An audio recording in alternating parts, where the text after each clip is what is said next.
Hi, everyone. Welcome to After Sex Ed. Thank you for joining us today. This episode is going to be about pleasure in sex education, or like lack thereof pleasure in sex education. So for those of you that are new, or you're just learning about After Sex Ed, my name is Sabrina. I've been teaching sex ed on and off for like 10 years, volunteer, some jobs. I have taught sex ed in Kenya. I've taught sex ed all over Toronto. I volunteered everywhere, even at crisis center. So my passion, my love is sex education, and I'm in graduate school with my lovely guest, Amanda, and we both go to the University of Alberta for the graduate certificate sexual health program. So I wanted to talk a little bit about why it's called After Sex Ed. And the reason it's called that is that because I've been teaching sex ed for a while now, and I teach it mainly to kids, adolescents, teenagers, I always found when I was in the classes that like whenever there would be a teacher there or a teacher's assistant or parents or whatever, it was the grown-ups that asked a lot of questions. I always found that even afterwards, when there was like a feedback thing, they would email me. Sometimes I thought, oh, that's funny. How do they not know the answers to these things? And like right now I'm teaching about menstruation with a charity in Toronto. And you would think that people are really well versed on menstruation, and that's not true. So lots of women in their 30s are still like, well, I didn't know that's how you counted ovulation. And like, I didn't know that cramps weren't really supposed to be more than a 3 out of 10 on a scale pain, or a pain scale, I mean. And it's like, my whole life it's been like 9 out of 10. Anyways, I digress. So my guest today is Amanda. Thank you so much for coming here. So I said a little bit that we're students together at the University of Alberta, but do you want to tell me a little bit about yourself and what you're working on? Yeah, so I actually work with people who have developmental and intellectual disabilities, and that's sort of where my focus is, helping people like learn sex education, about sexuality, sexual health, because it's such an underserved population of people. I mean, there's Yes. no, I can Yeah. give you countless stories of, finding people having sex, etc. But it's Yeah. something that's not talked about, and I don't understand why. I think sex in itself is like a really weird taboo topic, but when you factor in a disability, it just somehow becomes more complicated, and I don't understand why. So Yeah.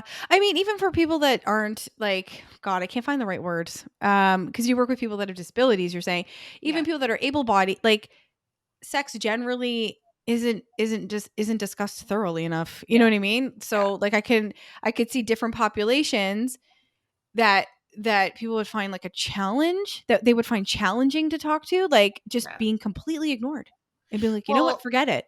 yeah, Yeah. absolutely. And so the focus usually, not to like with people with disabilities, but also just generally is like, how to avoid negative aspects of sex. So like Yeah. unwanted Yeah. pregnancies and, Right. STBBIs and STIs and all that stuff. And Yeah. that's a huge focus for people with disabilities in addition to like, abuse awareness. But like, Hmm. as the topic is today's pleasure and sex ed. And I find Yeah. that is something that is always left out of the question, especially Yeah. people with disabilities. So sex and disability, I mean, I have to admit, it wasn't something that I like. I didn't know much about it. I really didn't Right. know anything about it, and that's a reflection of my education, that I didn't receive great education. So did we have a unit in school when I was in high school on sex and disability? Absolutely not. I mean, it Like, barely covered sex, let it alone barely covered sex. Oh my yeah. god. How did you learn about sex? So I have two brothers. So they would have like posters all over their room of like naked Mm, women and like, mm. I would like I think my dad had like a stash of porn, which is Yeah. funny because he wouldn't want to talk about it with me, but like he's interested in watching it and exploring all of that stuff. But I get it. He's Moroccan, so yeah, it's a cultural thing. Ooh. Okay. So yeah, like I remember like sitting down and like watching porn with my brothers and being like, oh, like what's this? Also, the media, like where Yes. like Yes. the media is rife with like sexual scenes and It's everywhere. content. It's absolutely. Yeah. I mean, it's not like I'm older, so growing up, I didn't have like the Instagram that I just didn't have shows the me. Instagrams and the Google text. Yeah, right? Like I didn't have Yeah. any of that stuff, but Yeah. I Oh do man. remember just like exploring my body too and not making the connection that this is like sex, but like Yeah. masturbating and being like, "Oh, this is fun," and not putting the Yeah. two together. So Did many you ways. know what it was, masturbating? No, I I don't even used to think I call it knew a what it tickle. was. I Oh thought my an god. orgasm. I'm just like, "Oh, like I just had a tickle." I'm like, Poor kids. It's like the blind, like whatever. Like, okay, I was gonna say the blind leading the blind, but who was leading you? uh, Your brother's pornos? these Oh two no. bad boys. You're like, oh, these guys. These just guys right here. I don't even know. I don't even think I like watched anything. I was just like Yeah. touching and being like, "Oh, this led to something. Like I'm gonna Yeah. continue doing that." So the ways you learned about sex would be your brother's porno mags? Yeah. So Yeah. I actually okay. I'm trying to think. I know definitely it was through like like porn that we probably Yeah. watched together. I had something in mind, but I can Together with your brothers? Is it weird that I'm asking you that? no. It so yeah. I'm much younger than Oh, there. So okay. they would be watching it, and then I'd be like, the little sister being like, "I want to do what my brothers are doing," and then being like, Oh, "Oh, wow. what is this?" And then, "Oh, what is Were they this?" like, get out of here? Or were they all like, whatever? Yeah, they were like, "Whatever." I think they were young too. They were, I think, what was I like 6 or so? So my brother maybe 8, and the other one 10. So we're Oh, all they were so young. Oh my, I was yeah. picturing like teenagers or No, no. something. See, Where? no. Okay. I think that would be a little bit weirder because, like, Yeah, I yeah, would yeah. be Okay. like, "Hey, like, cool, what's Yeah. this?" Just watching porn with my brothers. Um, Oh my god. Oh my but, gosh. yeah, no, that's how I learned. And Uh satellite TV, do you remember that? Just, like, you'd have, like, endless amounts of television and, like, the super, super high numbers would be, like, porn and, like, yeah. any kind of Oh, yeah. Dude, those, like, I'm full so position. old that I remember like Blockbuster having a back room with a curtain and Yeah. being like, "What is that?" And it was like I just like, "Oh my god, there's boobs." Like, "Oh my god, there's like butts." Like, "What the heck?" Oh my Like, god. "Oh my god, their clothes are coming off," you know? Like, trying to act like you're not You're interested, but like, you're very interested. "Ah." Oh my god. Um, yeah, no, movies was a huge one for me. I'd say most people say like movies. The reason okay, yeah, so movies and then my friends Oh, were yeah. huge. Like everything from like like diagrams. They'd be like, "No, no, no, this is how you get do a hand job. Watch this." Like they'd write it like that's how I learned everything. And then a little bit of piecemeal porn being What's like piecemeal? piecemeal. I mean like the whole education was a piecemeal, is what I Ah, mean. So like a little bit of my friends, a little bit of movies, but gotcha. movies were like wasn't like oh, like it was nothing anatomical or practical. It was like, okay, so that's how I have to be. Like, Right. okay, you have to be like, whoa, like the whole time. Amanda, Yes. because I learned about sex mainly from movies. That was my sex education. Oof. And that's how I learned how to behave. and and that's how I learned that like I was like I want to do that. Like when I grow up I'm going to do that. So, can you tell me what one of your favorite sex scenes in a movie is? There's so many. Um, okay, so the one that sticks out to me, and I'm just like, every single time. Have you heard of the movie Disobedience? No. Oh, okay. Okay, I'm writing So it Rachel down. McAdam, it's a lesbian film. It's a Oh, queer and film. Rachel Weisz. Yes. I haven't seen Um, it, but I've heard. oh my God. Okay, so there's this one specific scene. I think it's like the only sex scene in the film where Yeah. so it's one very Hasidic woman and this reformed Jewish lady who like come together and they had like a thing before. And so, they come together and they finally get to like be together again after so long. And it's just so filled with passion that like, Ooh. at one point, one of them spits in the other's mouth, but it's so like they're so. I know I get mixed reactions about it all the time, but it's like it's Yeah. so filled with passion and lust and Yeah. wanting that other Yeah. person so badly that she'll just take whatever she can get from her, right? And that includes her Oh, spit. And I'm just like, that damn, is so girl. fucking sexy. I'm just like, that is so hot. And I get like mixed reactions. Angela all the time is like, that's fucking gross. And I'm like, bitch, Yeah. don't knock it till you try it. Like, don't ever like, don't yuck somebody's yum is what I've been told. Because you are also a vagina and a clitoris owner, I want to talk about pleasure. Yes. And I want to talk about how it's not discussed in sex ed and why it really trips people out. Like what it is about pleasure that like upsets people so much. Not just pleasure, but like women's or people with like vaginas and Hello. Yeah. penises and vulvas, like Yeah. that in itself. Why is there such a frenzy around that? So I think when you say to people, well, pleasure isn't taught in sex ed, the average person would say, well, why do you need it? And like to that person, I would start by saying, that the WHO, the World Health Organization, when they define a sexually healthy person, and I'm going to get some of the quotes wrong, they don't define a sexually healthy person as someone devoid of disease and, not having an unwanted pregnancy. They talk about that person being a sexual person that enjoys sex, uh, is in touch with their own body and has fulfilling sexual relationships. And like, duh. Like, I think like adults, I think all adults, when they hear, oh, okay, so, a sexually healthy person is one that like can have sex comfortably and have an orgasm and feel close to somebody. Like, yeah. But like, but anyways, I mean, I think that most adults get really tripped out at the idea that like you're going to teach my kids that sex is a good, pleasurable thing. Um, and I wanted to talk about the benefits of pleasure in sex ed because there's so many like benefits that I didn't even know myself until I started like it was in this program and was Right. like, oh, look at that. Along those lines, like a lot of the time, the reason why people say that you should teach about like body parts and like the atomically correct words for them is Yeah. because kids will say, oh, like this person like took my cookie or touched my cookie, and Right. other people are thinking, well, then just get another fucking cookie, not Right. realizing that they Yeah. were taught cookie as like a euphemism for Yeah. their clitoris or their vagina or their vulva, right? So Yeah. that's a huge component of it, is that it's a way to like give children the empowerment to talk about things that are actually happening to them. Unfortunately it happens.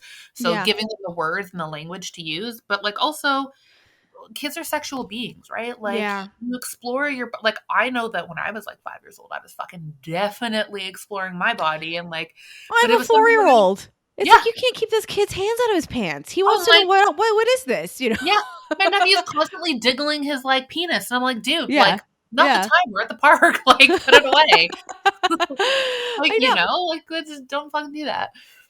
And that's like part of like the concept of after sex ed too, is like we learned in our class, like, sexuality being on a lifespan and how like when you're a kid, like my son's age, 5-year-old, like you're describing, like you're just discovering things. That's sex ed. And then your parents are usually your teachers and they're telling you things most likely that are like, don't touch that. That's Yeah. private. And like, that's your pee pee. That's your cuckoo, whatever. Right. You're not your it's like this piecemeal weird thought stuff you're learning. And then you go into school and you learn sex ed there and you're sitting in a classroom.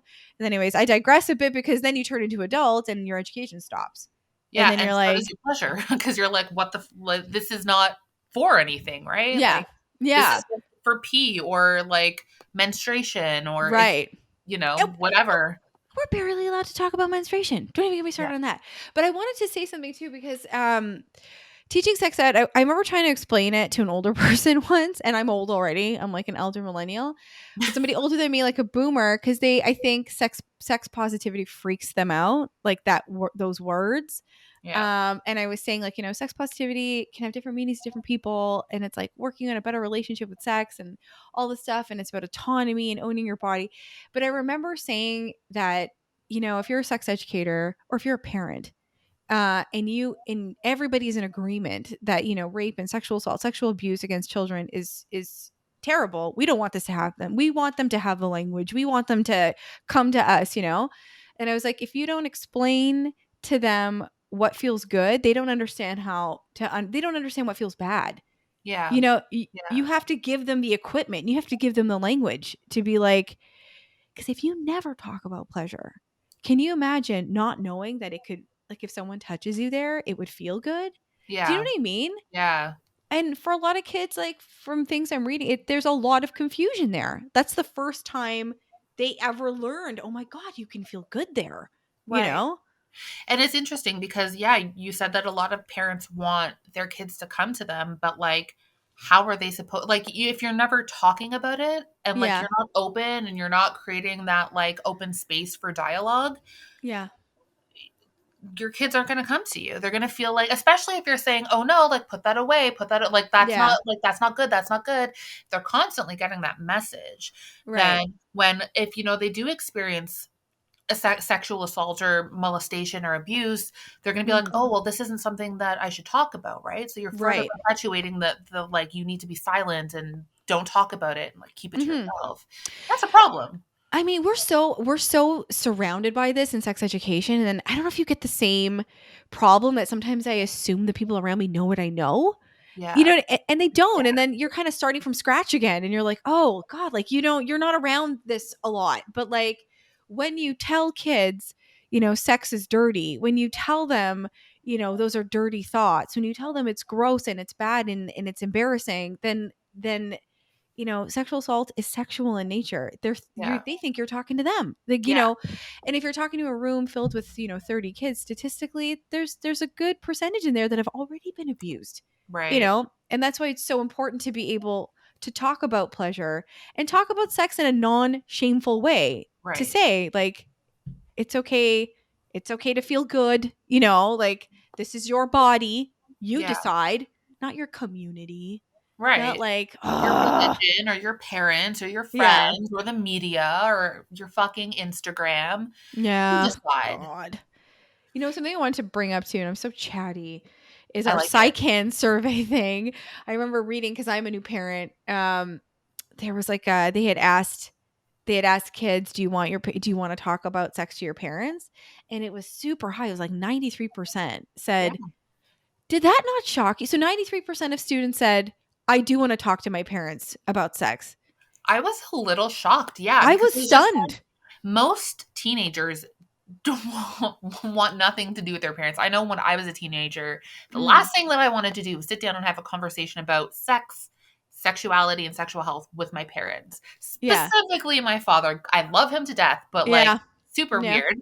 Yeah. So I was just like, wow, that's fantastic. And I think maybe it has something to do with, younger parents, more open minded, more Yeah. liberal, different times. But I was actually really happy and like hopeful that maybe, the Mhm. next generations will do better in terms of like talking to their kids about it. Yeah, but okay, so 92% of the kids said yes. Or it was, yeah, 92% said they wanted to have that. I could be fudging it, anywhere from 92 to 96% of It was kids a big wanted to, chunk. yeah. It was a And big then chunk. a big chunk, big chunk. And then the parents, it was again high 90s. Like, do you want to be the one to lead the conversation? It was like 94% were like, yes. And this is a Yeah. survey that we read. It was like a 2019, 2021. But the thing that really got me, I don't know if you remember, was what is the percentage of parents actually talking about sex to their kids? And It was it's much not lower. over 20. It was not over 25%. Yeah. It was lower than a quarter of them. What the That's F? How can you say you want to be the one to talk about it, and then a quarter of you are doing the work? Well, okay, I get where you're coming from. I do Yeah. understand that, but also a lot of parents don't feel equipped to talk to their kids about that stuff, right? Like Yeah. you only know that you have a sexuality and you've Yeah. experienced, you've had sex and, all the things that you experienced growing up, like wanting to have a boyfriend or girlfriend or partner or touch Yeah. yourself and stuff like that. But if you don't have the knowledge or if you're not confident in your ability to like actually educate your kids, then Yeah. you're going to fall short, even though there is a shit ton of resources out there. Although Yeah. it's hard because some people don't necessarily know where to find them, right? But I a know, and quick that's the search, challenge. Yeah. yeah, right. So I was raised by a single parent, by a single mom, but it's not like she talked to me about sex at all, like zero, just like period stuff, and was like, "This is what period." Actually, she was like, "Do you know what it is?" And I was like, "Yes, I know what it is." And then that was it. That was the whole talk. But the survey, one of the surveys for PsyCan, which was like, this is a big national survey. One of the things that like stood out to me was that uh the gendered differences in the answers was that women graded themselves as like being comfortable with like a broad all these topics. They were like, we can talk about anything. And while men were in favor, like dads were in favor of sex ed being taught in schools, they were okay with it. A little less than women. Um, they graded themselves not as well as women in being knowledgeable about sex. I don't know. Right. It just jumped at me, and I was like, huh. Like I remember that being one of the limitations of the study was like, well, the answers were somewhat gendered in Yeah. that, like, somewhat slight, because most parents are aligned. They do want kids, most men and women, most adults do want kids to learn about sex in school. But I wonder why it is that the men were like, no, like I don't know as much, and I think it's got to be period stuff.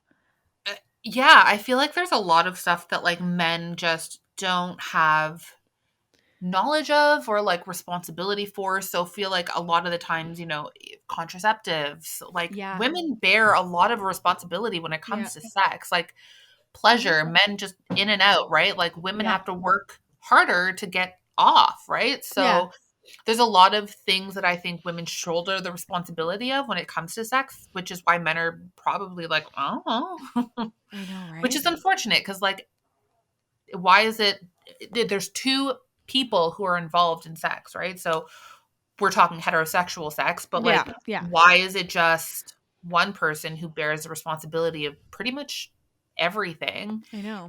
and not the other?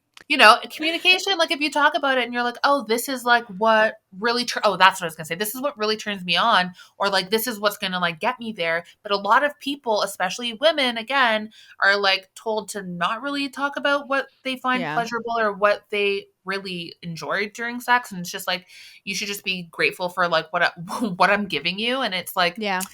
no, I personally, for me, like I find the most attractive thing during sex is knowing that I'm able to like get my partner off, right? Like Mhm, mhm. I would assume that would be the same thing for like men, right? Like Of course. you want to know that you're like able to like get shit done, right? Yeah. So I mean, so much of what I read about, oh my god, about sex and like why people do it and like why you pick your partner and like why it's so great and like it's not just like a physical thing, there's a lot of emotion that's involved. Even if it's like, oh my god, I just kind of want to like bang one out and like there's a connection there, And I think that people want they want, oh my god, you know what, there's a psychologist, I think it's Nagel, this is like U of T psych that's in my head right now.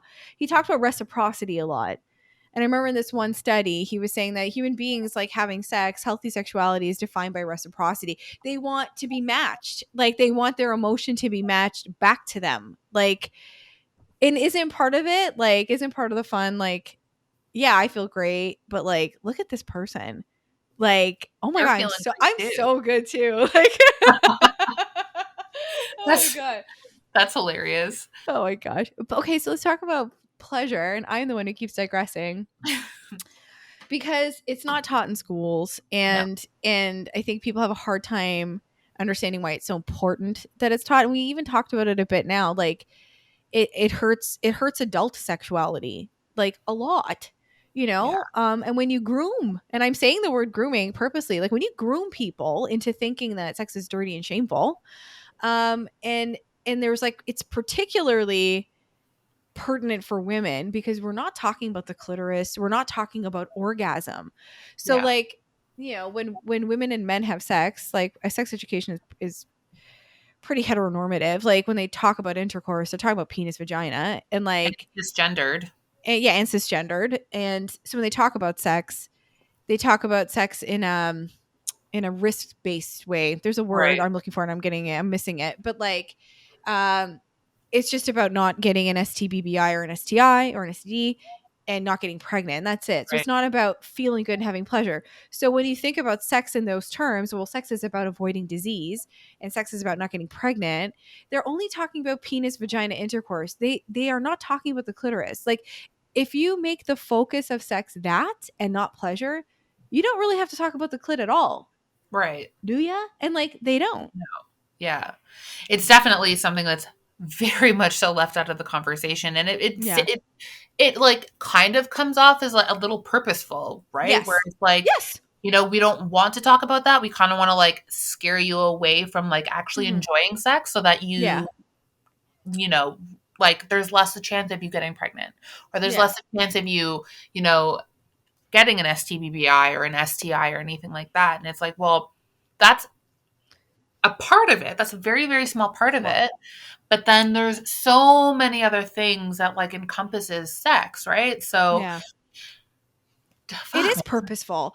It is Yeah. purposeful. And I read a bunch of articles on like the history of the clitoris. And we did some in some of our readings this term that was like the clitoris was removed from some textbooks and up until 1948.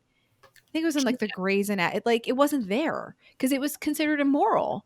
It's like, well, what the hell is so immoral about feeling good? What the f? You know what I mean? And when you explain Right. sex the way that it's explained, like penis, vagina, intercourse, blah blah blah, like men ejaculate. So you end up you have to kind of talk about their orgasm. You have to talk about pleasure for them.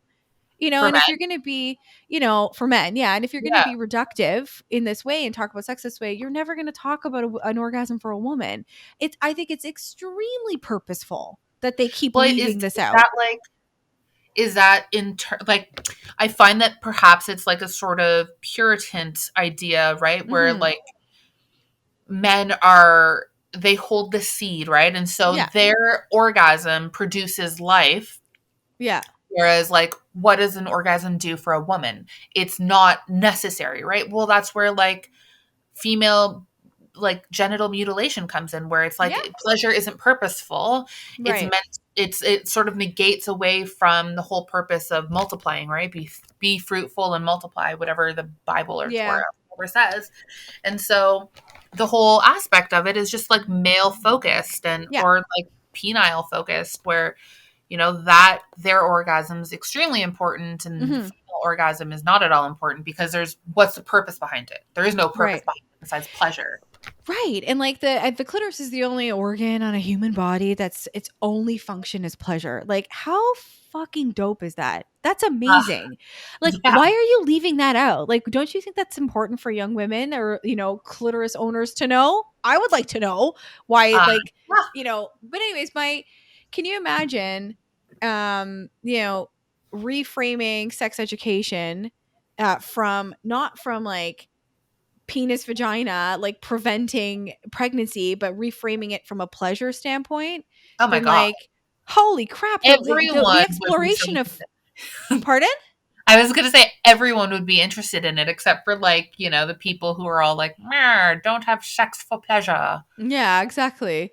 I just if you take the focus like I can see what I'm trying to say in my mind. Like if you take it off of like intercourse and reproduction, if you take it off of reproduction and place the emphasis on pleasure for both women and men, then like the vagina, the vagina is just the hole. It's not the Mhm. whole thing. It's actually the vulva, or like the women's genitals, Which which a is lot of like people don't which know, a lot by of the people way. don't know They don't know that. because the only important thing is the stinking hole. That you've just been groomed into thinking like that's it. But if I may just get this one thought out, because I know I can see you're like, but like if you reframe it from like sex education from reproduction, and that's the basis for sex, and now you reframe it as pleasure. The basis for sex is pleasure. Then the vagina, like the actual hole, is kind of secondary. It's not that important. The clitoris becomes very important. Now it's like, well, women can have orgasms without being anywhere near a penis. Hmm. So maybe sex is for different things. Maybe sex isn't just for reproduction. Maybe like sex is for all kinds, and maybe sex isn't what you think it is. Maybe you got to redefine sex entirely now. You know?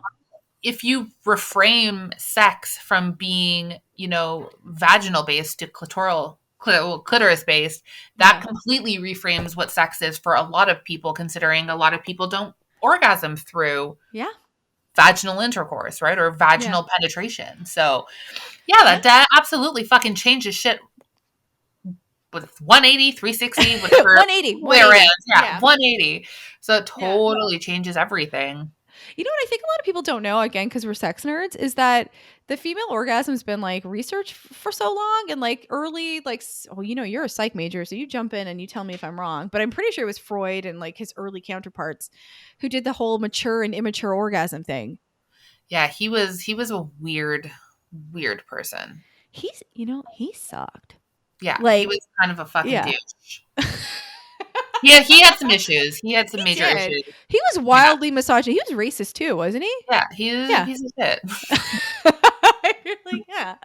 Okay, but like for people that don't know, there's you know, some women can have sex through penetrative have sex. Some women can have orgasms through penetrative sex, and then some have orgasms through clitoral stimulation. I would say the vast majority of women it's clitoral stimulation. Right. And some women can have it both ways. Um Lucky. but I know you are God's chosen people. Um but like so Freud and like the, you know, his counterparts in early, you know, the birth of psychology or whatever, when they were studying sexuality, because he spent so much time studying that, said that, you know, clitoral orgasms were immature and that vaginal ones were mature, and that like women that experienced orgasm through clitoral stimulation only were like immature, where they were just immature sexually, and that the ones in the, you know, with the penis vagina penetration, when they could come that way, well, they were mature, sexually mature. That's a if you brought that to this century, people would probably laugh in his face, considering like how many people can actually orgasm vaginally? Very few. So, young lady, it's interesting you brought it up.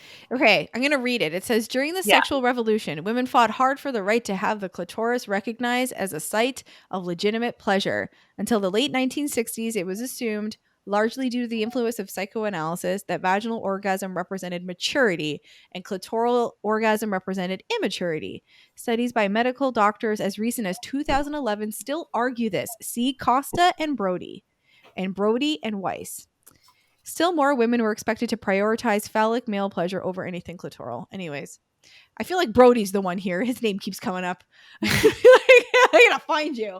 You said something so great earlier. You were saying, you know, the omission of pleasure and the omission of the clitoris and then not discussing it it feels almost deliberate. Yeah. And I think but there's a history of it being straight up deliberate. We Right. don't want women to have sex. We don't want women to have pleasure.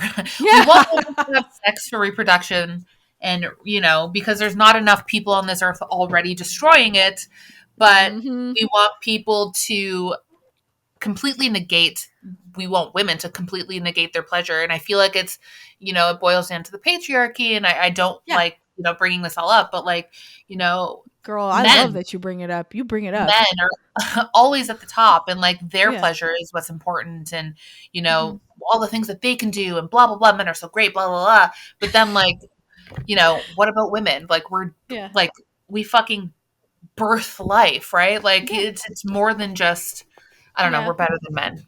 Don't say that. I mean, no, I just we're equal, but come on, like are you saying we're sexually better? Well, oh, Amanda. Coming from me, yes, absolutely. But like generally. You know, I don't want men to get freaked out or like I love men. Men are great. You're great. You're wonderful. Whatever. And it's not men. It's the patriarchy that is my problem. Yeah. Because and I know that the patriarchy is your problem too. And that like of course. Like not all men. No, hashtag not all men. We love men. I do anyways. Speak for yourself. No, yes. It's just that like there are plenty of men, and I've had like I love taking these classes because I think my not bread and what's the word I'm looking for? My obsession. Like I love to hear about the differences between men and women because I think we are different, and I think we groom men and women differently. Right. And I think that this archetype, this narrative of like male sexuality is more important and phallic sex is more important and like male orgasm is more important. It's not. You're just groomed into thinking that because I think plenty of men like when they describe their best sexual encounters, like talk about like her, I'm talking about heterosexual cisgender, like they talk about Right. their partner. They say like, well, she was so into it, and Yeah. that's what made it so great. And like I know she had one. She had an orgasm. She told me it was so good. Like I know that they care. I think it's just a very deep grooming into like, why should you give a shit about this? Especially when it's Right. embedded in the way we talk about sex from such a young, it's in our education system. You're not Right. talking about pleasure, so why do you expect them to give a shit? You're grooming them into this bullshit. And like I think adult grown ass men, you know, the ones that are good in bed are not like that. You know what I mean? Like they they want their partners to feel good. That's really It's like what makes someone good in bed, you know? Yeah, I think Yeah. that's the whole aspect of like having a sexual relationship with someone is that like you want to know that there's the reciprocity where like you're Yeah. going to give someone pleasure and they're also going to give you pleasure and they're going to want to see you in finish. Yeah. You know what I mean? Yeah. Like Yeah. I've experienced being with people who sort of with men who have put their um like their pleasure on the back burner for like my pleasure. And I was like, this is a different experience. Yeah.